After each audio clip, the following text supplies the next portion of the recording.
നമസ്കാരം. Four flying birds എന്ന YouTube ചാനലിലേക്ക് ഏവർക്കും സ്വാഗതം. ഇന്ന് നമ്മൾ DNA പറ്റിയിട്ടാണ് ഇന്നത്തെ നമ്മുടെ വീഡിയോ. അത് DNA പറ്റിയിട്ട് ഡീറ്റെയിൽ ആയിട്ടുള്ളൊരു വീഡിയോ നമ്മൾ മുമ്പ് ചെയ്തിട്ടുണ്ടായിരുന്നു. അപ്പോൾ അതിൽ നമ്മൾ ബ്ലഡ് DNA പറ്റി പറഞ്ഞിട്ടുണ്ടായിരുന്നില്ല. പിന്നെ അത് കഴിഞ്ഞിട്ട് പിന്നത്തെ ഒരു വീഡിയോയിൽ ബ്ലഡ് DNA പറ്റി ഞങ്ങൾ പറഞ്ഞു തന്നു, പക്ഷേ അത് നിങ്ങൾക്ക് കാട്ടി തന്നിട്ടുണ്ടായിരുന്നില്ല. അപ്പോൾ അത് കുറേ പേര് ചോദിച്ചു, ബ്ലഡ് DNA പറ്റി ഒരു ഡീറ്റെയിൽ വീഡിയോ ചെയ്യാൻ പറ്റുമോ എന്ന് ചോദിച്ചതിൻ്റെ ഒരു ബേസിലാണ് ഇന്നത്തെ നമ്മുടെ വീഡിയോ. അപ്പോൾ നമ്മുടെ വീഡിയോയിലേക്ക് നമുക്ക് കിടക്കാം. ഇത് ഞങ്ങളുടെ കിളി വീട്ടിലുണ്ടായിട്ടുള്ള ബേർഡ്സ് ആണ്. സൺകണൂസ് ഉണ്ട്, അപ്പോൾ നമ്മുടെ ആഫ്രിക്കൻ ലവ് ബേർഡ്സ് ഉണ്ട്, അതിൽ വൈൽഡ് മാസ്കും ആൽബിനോ ബീച്ചും ബേർഡൊക്കെ ആയിട്ടുള്ള വെറൈറ്റി കളക്ഷൻസ് ആണ് നമ്മുടെ ആഫ്രിക്കൻ ലവ് ബേർഡ്സിൻ്റെ. അപ്പോൾ നമ്മുടെ എങ്ങടപ്പോൾ വീഴും. അപ്പോൾ നമ്മുടെ സൺകുണൂറുകളുണ്ട്, സൺകുണൂറിൻ്റെ കൊച്ചുങ്ങളുണ്ട്. അപ്പോൾ ഇവർക്കൊക്കെയാണ് നമ്മൾ ഇന്ന് ബ്ലഡ് DNA ചെയ്യാൻ പോകുന്നത്. അപ്പോൾ അതിൽ കുറച്ച് പേർക്ക് ഫെദർ DNA ചെയ്യണം. അപ്പോൾ ബ്ലഡ് DNA ആണ് നിങ്ങൾക്ക് ഇന്ന് കാട്ടി തരാൻ പോകണം. അപ്പോൾ നമുക്ക് എങ്ങനെ ബ്ലഡ് DNA ചെയ്യാമെന്ന് നമുക്ക് നോക്കാം. DNA നമ്മൾ ചെയ്യുമ്പോൾ ആദ്യമായിട്ട് നമ്മൾ ശ്രദ്ധിക്കേണ്ട കാര്യം എന്ന് വെച്ച് കഴിഞ്ഞാൽ, ഇവരെ കാലുമെന്ന് കുത്തിയെടുക്കാനായിട്ട് നമുക്കൊന്നില്ലെങ്കിൽ നമ്മളുടെ സിറിജിമ വയ്ക്കുന്ന നീഡിലുണ്ട്, നമ്മുടെ മെഡിക്കൽ ഷോപ്പിൽ നിന്ന് വാങ്ങിക്കാൻ കിട്ടും. അത് വാങ്ങിക്കുക. നമ്മുടെ വീട്ടിൽ ഷുഗർ ടെസ്റ്റ് ചെയ്യണ ഒരു കിറ്റ് നമുക്ക് വാങ്ങിക്കാൻ കിട്ടും മെഡിക്കൽ ഷോപ്പിൽ നിന്ന് തന്നെ. ഇത് ഞങ്ങളുടെ വീട്ടിലുള്ള ഷുഗർ ടെസ്റ്റ് ചെയ്യുന്ന സംഭവമാണ്. അപ്പോൾ ഇതിനുള്ളിൽ ഇതൊരു നീഡിലാണ്. ജസ്റ്റ് കണ്ടോ, കാണാൻ പറ്റുന്നോ എന്ന് എനിക്കറിയില്ല. അപ്പോൾ ഈ സൂചി ഇതിൽ വെച്ചിട്ട് നമുക്കിവിടെ ഇതിൻ്റെ ആ ഒരു അടിക്കണ ഒരു റേഞ്ചൊക്കെ കറക്റ്റ് വെച്ച് നമ്മളിതിവിടെ പ്രസ് ചെയ്ത് ഇങ്ങനെ അടിച്ച് കഴിഞ്ഞാൽ, ഇവിടെ ഒന്ന് പ്രസ് ചെയ്താൽ സൂചി വന്ന് ഓട്ടോമാറ്റിക്കലി ഒന്ന് ഇവിടെ ഇങ്ങനെ കാലുമേ, അല്ലെങ്കിൽ നമ്മൾ ഷുഗർ നോക്കണവർക്ക് അറിയത് ഒന്നടിക്കും. അപ്പോൾ നമുക്ക് അത് ഇത്തിരി കൂടി സിമ്പിളാണ്. ഇതാവുമ്പോൾ ശരിക്കും നമ്മൾ തന്നെ കുത്തണം. അപ്പോൾ അതാണ് ആ രണ്ട് ഡിഫറൻസ്. അപ്പോൾ നിങ്ങൾക്ക് ഏതാണ് നിങ്ങളുടെ ഇവള് വീഡിയോയ്ക്ക് പോസ്റ്റ് ചെയ്തിരിക്കുന്നത്, അപ്പോൾ ഏതാണ് നിങ്ങളുടെ ഇതനുസരിച്ച് നിങ്ങളത് വാങ്ങിക്കും. ഇപ്പോൾ ഷുഗർ ടെസ്റ്റ് ചെയ്യണ സംഭവമൊക്കെ വാങ്ങിക്കാനായിട്ട് ഇത് റേറ്റ് കൂടുതലാണ്. ഇതാവുമ്പോൾ നമുക്ക് അങ്ങനെ റേറ്റ് കുറവാണ്. അപ്പോൾ നിങ്ങളുടെ സൗകര്യാർത്ഥം നിങ്ങൾക്ക് എന്താ വേണ്ടതെന്ന് വെച്ചാൽ അത് വാങ്ങിക്കാം. അപ്പോൾ നമുക്ക് ഇത്രയൊക്കെയാണ് വേണ്ടത്. പിന്നെ വേണ്ടത് നമ്മുടെ ടിഷ്യൂ ആണ്, സാധാ ടിഷ്യൂ പേപ്പറാണ്. അപ്പോൾ ഇതിലാണ് നമ്മൾ ബ്ലഡ് ഡോട്ട് ഇത് ചെയ്തിട്ട് നമ്മൾ കവറിലിട്ട് കൊടുക്കുന്നത്. ഇത്രയൊക്കെ കാര്യങ്ങളാണ് നമുക്ക് വേണ്ടത് മെയിനായിട്ട്. ബാക്കിയുള്ളതൊക്കെ നമുക്ക് വീഡിയോ ചെയ്യുമ്പോൾ കാണാം. ആദ്യം തന്നെ നമ്മൾ ചെയ്യുന്നത് ബേർഡ്സിന് ഒരു റിങ് ID ഇട്ട് കൊടുക്കുക, അതായത് റിങ് ഇട്ട് കൊടുക്കുക. അവരുടെ ഈ റിങ് IDനെ പറ്റിയിട്ട് കറക്റ്റ് ഒരു വീഡിയോ നമ്മൾ മുമ്പ് ചെയ്തിട്ടുണ്ട്. അപ്പോൾ അതിനെപ്പറ്റി വിശദമായിട്ട് അറിയണമെങ്കിൽ ആ വീഡിയോ പോയി കാണാം. അപ്പോൾ ഈ റിങ് ആദ്യം ഇട്ട് കൊടുക്കണം. ഈ ബേർഡിന് ഇപ്പോൾ 3 ആഴ്ച ആയിട്ടുള്ളൂ. അപ്പോൾ ഈ ബേർഡിന് നമ്മൾ റിങ് ഇട്ട് കൊടുത്തിട്ടുണ്ടായിരുന്നില്ലേ. അപ്പോൾ ആദ്യം തന്നെ നമ്മൾ ചെയ്യേണ്ടത് റിങ് ഇട്ട് കൊടുക്കുക. അപ്പോൾ ഈ റിങ്ങിൽ അവരുടെ എന്നിട്ട് ഒരു നമ്പറോ അല്ലെങ്കിൽ ഏതെങ്കിലും ലെറ്റേഴ്സൊക്കെ ആയിട്ടുള്ളൊരു കോഡ് ഉണ്ടായിരിക്കും. അപ്പോൾ ആ കോഡ് വെച്ചിട്ടാണ് നമ്മൾ ഇന്ന ബേർഡാണെന്ന് തിരിച്ചറിയാനായിട്ടാണ് നമ്മൾ ഈ റിങ് ഇട്ട് കൊടുക്കണം. അപ്പോൾ ഈ ഡീറ്റെയിൽ എഴുതി കൊടുത്തിട്ട് വേണം നമുക്ക് DNA കാർഡിൽ ഫോം ഫില്ല് ചെയ്യാനായിട്ട്. അപ്പോൾ അതിന് വേണ്ടിയിട്ടാണ് നമ്മൾ റിങ് ആദ്യം ഇട്ട് കൊടുക്കുന്നത്. അപ്പോൾ ആ റിങ് ഇട്ട് കൊടുത്തതിന് ശേഷം ഈ നീഡിൽ തുറന്ന് ജസ്റ്റ് അവരുടെ കാലുമെന്ന് നമുക്കൊന്ന് ബ്ലഡ് ഡോട്ടുകൾ നമ്മുടെ ടിഷ്യൂ പേപ്പറിലേക്ക് ആക്കണം. അപ്പോൾ ഈ നീഡിൽ ആകൂടി 2 രൂപയുള്ളൂ. നമ്മൾ ഒരു വട്ടം ഒരു ബേർഡിന് ഉപയോഗിച്ച നീഡിൽ പിന്നെ വേറൊരു ബേർഡിന് ഉപയോഗിക്കാൻ പാടില്ല. അപ്പോൾ നമ്മളെപ്പോഴും ചെയ്യുമ്പോൾ ശ്രദ്ധിക്കേണ്ട കാര്യം അതാണ്. അതിനുശേഷം നമ്മുടെ ടിഷ്യൂ പേപ്പർ ഇതുപോലെ മടക്കുക. കാരണം ബ്ലഡ് വന്നപ്പോൾ തന്നെ ഒപ്പിയെടുക്കാൻ വേണ്ടിയിട്ടാണ് ഇങ്ങനെ ചെറുതായിട്ട് മടക്കി വയ്ക്കണം. അതിനുശേഷം നമ്മുടെ ബേർഡിനെ മലർത്തി കെടുത്തിയിട്ട് അവരെ കാല് പിടിച്ച് ജസ്റ്റ് ഒരു കുത്തിട്ടാ, അധികം കുത്താൻ പാടില്ല നമ്മൾ. കാരണം അവർക്ക് ചെറുതായിട്ടൊരു വേദനയൊക്കെ ഉണ്ട്. ഇപ്പോൾ അവരുടെ ആവശ്യത്തിന് വേണ്ടി ആയതുകൊണ്ട് ഇപ്പോൾ നമുക്ക് ആവശ്യമാണല്ലോ ഇങ്ങനൊരു സംഭവം. അപ്പോൾ അതുകൊണ്ട് ജസ്റ്റ് ഒരു കുത്തിൽ നമ്മൾ ബ്ലഡ് എടുക്കുക.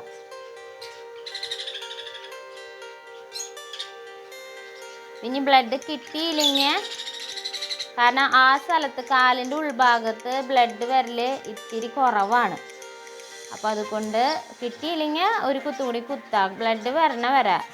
അത് വിചാരിച്ച് കുറേ കുത്തി അവരെ വേദനിപ്പിക്കരുത്. അപ്പോൾ അതായത് നമ്മൾ കുത്തിയിൽ ബ്ലഡ് വരുന്നുണ്ട്. അപ്പോൾ അത് ഇങ്ങനെ ടിഷ്യൂ പേപ്പറിൽ ഒപ്പിയെടുക്കുക. അതിന് ശേഷം ബ്ലഡ് നിൽക്കുകയാണെങ്കിൽ ഒന്ന് അമർത്തി കൊടുക്കുക. അവിടെ വീണ്ടും കുത്താൻ പോകരുത്, ജസ്റ്റ് ഒന്ന് അമർത്തി കൊടുക്കുക.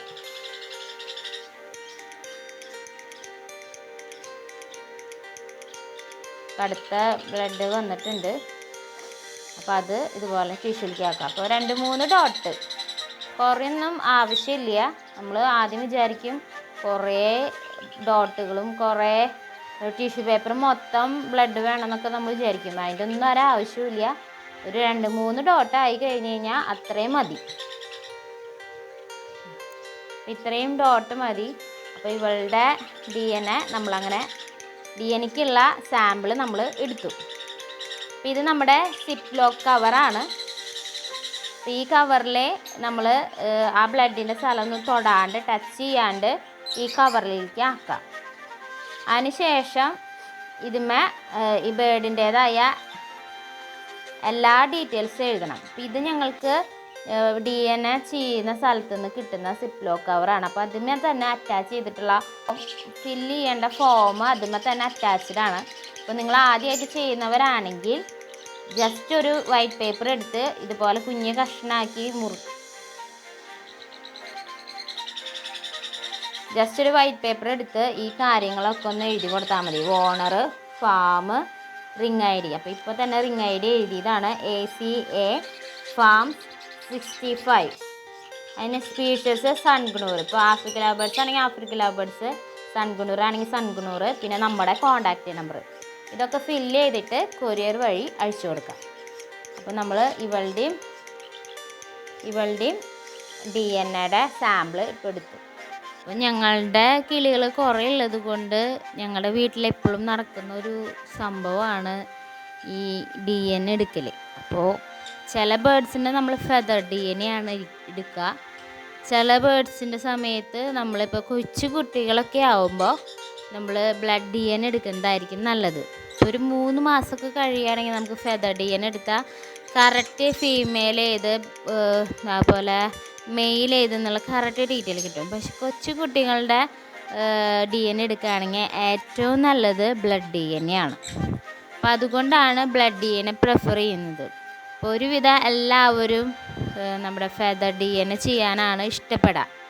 കാരണം എന്താ വെച്ച് കഴിഞ്ഞാൽ അത് ഇത്തിരി കൂടി സിമ്പിളാണ്.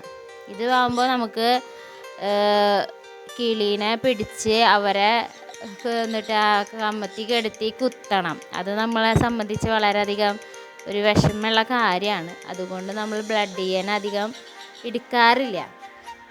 പക്ഷെ ചില സന്ദർഭത്തിൽ നമ്മൾ ഇതുപോലെ ബ്ലഡ് DNA ചെയ്യേണ്ടി വരും. പക്ഷെ കൊച്ചു കുട്ടിയാവുമ്പോൾ നമുക്ക് ബ്ലഡ് DNA അല്ലെങ്കിൽ കറക്റ്റ് ഡീറ്റെയിൽ കിട്ടില്ല, അതുകൊണ്ട് മാത്രം.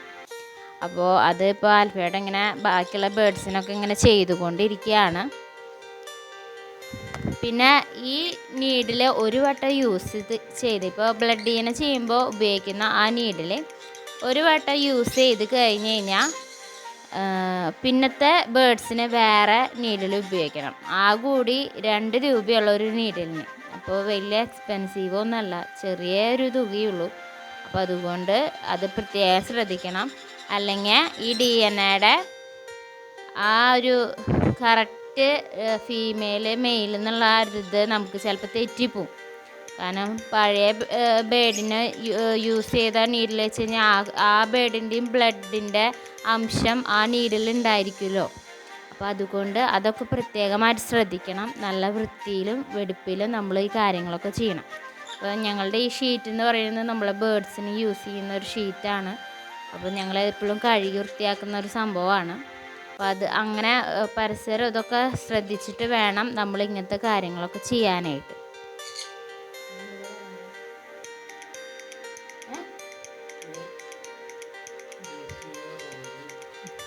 ഇപ്പോൾ ഓരോ ബേർഡിൻ്റെയും DNAയുടെ ഡീറ്റെയിൽസൊക്കെ എഴുതലും DNA എടുക്കലും ആണ് ആൽഫേട്ടൻ ചെയ്തുകൊണ്ടിരിക്കുന്നത്.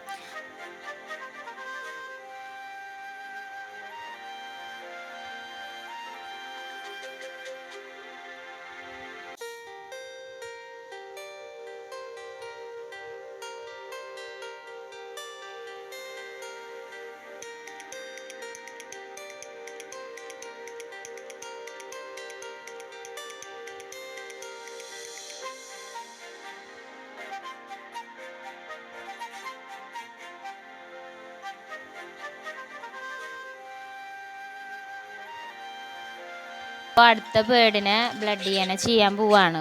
അവളിങ്ങനെ കിടത്തിയ പോലെ തന്നെ ഇങ്ങനെ കിടക്കുകയാണ് കേട്ടോ. അവൾക്കൊരു അനക്കൂല്ല. അതായത് നമ്മളിപ്പോൾ ഹാൻഡ് ഫീഡൊക്കെ കൊടുത്ത് വളർത്തുന്നത് കൊണ്ടാണ് അവരങ്ങനെ കിടക്കുന്നത് കേട്ടോ. നമ്മൾ പരിചയമുണ്ട്. അതിന് ശേഷം ഈ നീഡിൽ വെച്ചിട്ട് ഈ വട്ടം നമ്മൾ കുത്താൻ പോകുന്നത് ഇവരുടെ മുട്ടിൻ്റെ മുകളിലാണ്.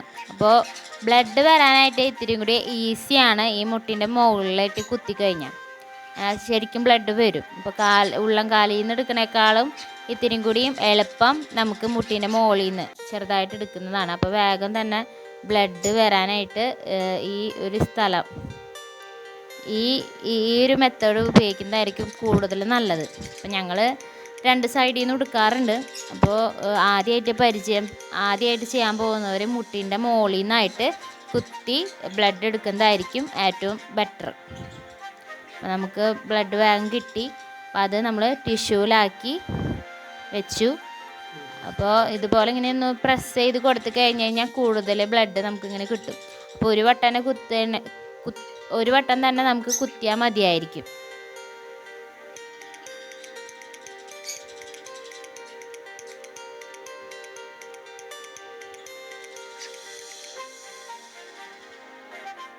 ഇത്രയും ബ്ലഡ് നമുക്ക് കിട്ടിയിട്ടുണ്ട്. അപ്പോൾ ഇതിൻ്റെ ആവശ്യമുള്ളൂ.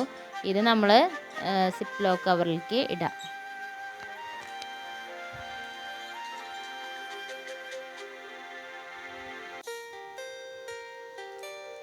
അതിനുശേഷം ആ റിംഗ് ഐ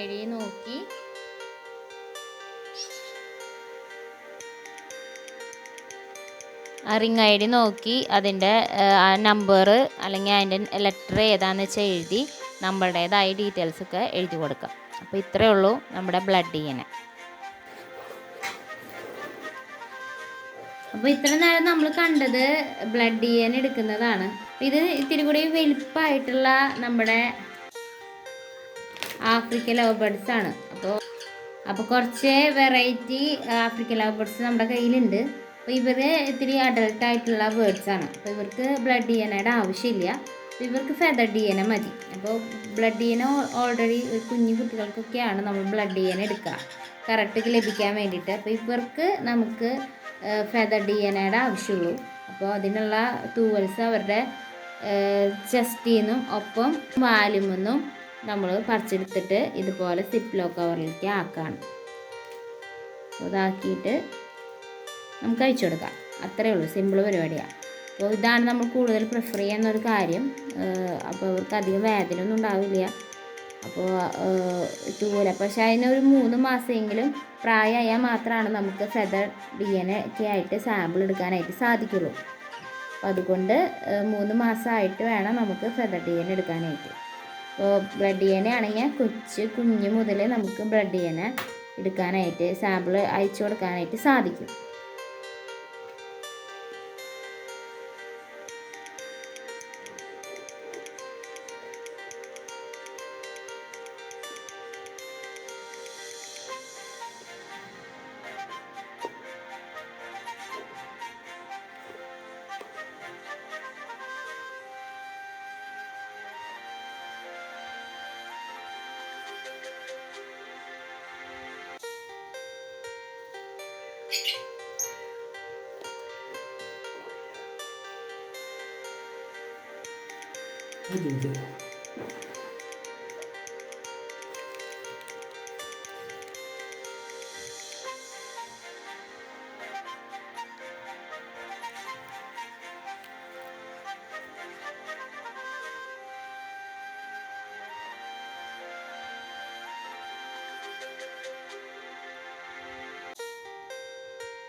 അപ്പോൾ ഇങ്ങനെയൊക്കെയാണ് നമ്മളുടെ ബ്ലഡ് DNA ഫെദർ DNA ഒക്കെ നമ്മൾ എടുക്കുക. അപ്പോൾ അത് നിങ്ങൾക്ക് വിശദമായി മനസ്സിലായെന്ന് വിശ്വസിക്കുന്നു. അങ്ങനെ നമ്മൾ ആ ബ്ലഡ് DNA ഒരു സിപ്ലോ കവറിലിട്ട് ബ്ലഡ് DNAയുടെ സാമ്പിള് സിപ്ലോ കവറിലിട്ട് കൊറിയർ ഇങ്ങനെ അയക്കുക. അത് ആ വഴി നമ്മൾ അയക്കുക. ഏത് DNAയുടെ ലാബിലേക്കാണ് അയക്കുന്നതെന്ന് വെച്ചുള്ള ഡീറ്റെയിൽസ് നമ്മൾ ഡിസ്ക്രിപ്ഷനിൽ കൊടുക്കാം. അപ്പോൾ താല്പര്യമുള്ളവർ അല്ലെങ്കിൽ അതിനെ പറ്റിയിട്ടുള്ള ഡീറ്റെയിൽസ് അറിയാത്തവർ ഡിസ്ക്രിപ്ഷനിൽ നോക്കി കഴിഞ്ഞാൽ ഇവരുടെ എല്ലാ വിശദ വിവരങ്ങളും അതിലുണ്ടാവും. അപ്പോൾ അവർക്ക് നമ്മൾ ഇത് അയച്ചു കൊടുത്തു കഴിഞ്ഞാൽ ഒരു 2 ദിവസം കഴിയുമ്പോൾ നമുക്ക് റിട്ടേൺ ഇതിൻ്റെ എത്ര, ഇപ്പോൾ ഞങ്ങൾക്ക് കുറേ DNA എടുക്കാനുള്ളതുണ്ട്. അപ്പോൾ DNA സാമ്പിൾ കുറേ നമ്മൾ അയച്ചിട്ടുണ്ട്. അപ്പോൾ അതിൻ്റെ ഒരു എമൗണ്ട് എത്ര രൂപയാണ് നിങ്ങൾക്ക് ഇത്രയും DNA എടുക്കണതിനുള്ള എമൗണ്ട് നമുക്ക് അയച്ചു തരും. അപ്പോൾ നമ്മൾ ഗൂഗിൾ പേ വഴിയോ എന്താണെന്ന് വെച്ചാൽ ആ വഴി നമ്മൾ അയച്ചു കൊടുക്കാം പണം. അതിന് ശേഷം ഒരു 2 ആഴ്ച കഴിയുമ്പോൾ നമുക്ക് ഇതിൻ്റെയൊക്കെ റിസൾട്ട് നമ്മുടെ വീട്ടിലേക്ക് കൊറിയർ വഴി തന്നെ എത്തും. അപ്പോൾ എത്തുമ്പോൾ നമുക്ക് കിട്ടുക ഇങ്ങനെ ഒരു കാർഡാണ്. ഒരു DNA എടുത്തേണ്ട ഒരു ബേർഡിൻ്റെ DNA കാർഡാണിത്. അപ്പോൾ ഇതിൽ എന്നിട്ടാ ബേർഡ് ID, പിന്നെ ഫാം നെയിം, അതായത് ഇപ്പോൾ ഞങ്ങൾ കൊടുത്തേക്കുന്നത് ഫോർ ഫ്ലൈയിങ് ബേർഡ്സ് എന്നാണ്. അപ്പോൾ ആ ഫാം നെയിം, പിന്നെ സബ്മിറ്റഡ് ബൈ ആരാണ് ഇത് സബ്മിറ്റ് ചെയ്തത്, അപ്പോൾ RFID എൻ്റെ ഹസ്ബൻഡ്, പിന്നെ സ്പീഷ്യസ് അതായത് ആഫ്രിക്കൻ ലവ് ബേർഡ് ആണോ സൺകനൂർ ആണോ എന്നുള്ള ഡീറ്റെയിൽ, പിന്നെ റിസീവ്ഡ് ഡേറ്റ് എപ്പോഴാണ് നമ്മളത് റിസീവ് ചെയ്തത്, അതുപോലെ തന്നെ റിപ്പോർട്ട് ഡേറ്റ് എപ്പോഴാണ് അവിടെ എത്തി അത് റിപ്പോർട്ട് ചെയ്തത്, അങ്ങനെയുള്ള ഡേറ്റുകൾ വരും. പിന്നെ നമ്മൾ ബ്ലഡ് സാമ്പിളാണോ ഫെദർ സാമ്പിളാണോ എന്നുള്ള ഡീറ്റെയിൽ. ഇപ്പോൾ ഞങ്ങൾ ഈ കാർഡിൻ്റെ ബേർഡിനെ കൊടുത്തിട്ടുള്ളത് ഫെദറിനാണ്. അപ്പോൾ ഫെദറിനാണ് ഇവിടെ എഴുതിയിട്ടുള്ളത്. പിന്നെ അവർ തരുന്ന ഒരു ID, സർട്ടിഫിക്കറ്റ് ID, അത് അവർ ചെയ്യുന്ന ഒരു ID ആണ്. അപ്പോൾ അത് അവരവിടെ എഴുതും. പിന്നെ റിസൾട്ട് ഫീമെയിലാണോ മെയിലാണോ എന്നുള്ള റിസൾട്ട്, അങ്ങനെ പറഞ്ഞിട്ടുള്ള കുറച്ച് കാര്യങ്ങൾ അടങ്ങിയിട്ടുള്ള ഒരു കാർഡ് നമുക്ക് ആ ബേർഡിൽ കിട്ടും.